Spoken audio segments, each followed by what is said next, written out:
Hi friends, நான் இப்போ வெளியே போயிருந்தேன். அங்கே ஒரு சின்னதாக ஒரு பூச்செடி தோட்டம் மாதிரி வச்சுருக்காங்க. அங்கே நிறைய கீரை வச்சுருந்தது. நான் கவர் எதுவுமே எடுத்துன்னு போகிறேன். நான் வேறு ஒரு வேலையை போயிருந்தேன். பார்த்தா கீரை இருந்துச்சா, மனசு தாங்கலை, அப்படியே பறிச்சிட்டேன். கவர் எடுத்துன்னு வரணும், அதில் வச்சு போட்டு எடுத்துன்னு போகணும் அப்படிலாம் இல்லை.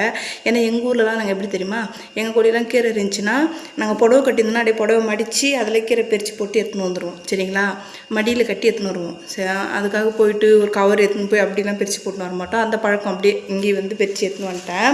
இது எதுக்காக சொல்கிறேன்னா, நான் வீடியோஸில் பேசுகிறேன்ல, யூடியூப் இன்ஸ்டாகிராம்லாம், அதில் ஒரு சில வார்த்தை ரொம்ப பட்டிக்காடு மாதிரி இருக்குதுன்னு சொல்லிட்டு ஊர்லேருந்து பேசுகிறாங்கல்ல, அதாவது ஃப்ரெண்டு ஃபேமிலி யாராச்சும் பேசுகிறாங்கல்ல, நீ மாற்றிக்கோ அன்னைக்கு இப்படி பேசிடி நல்லா இல்லை அப்படி சொல்கிறாங்க.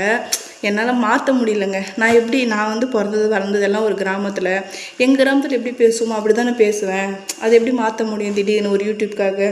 சரி, நான் பேசுறது உங்களுக்கு பிடிச்சிருக்கான்னு சொல்லிட்டு மறக்காமல் கமெண்ட் பண்ணுங்கள். ஓகே ஃப்ரெண்ட்ஸ், பாய்.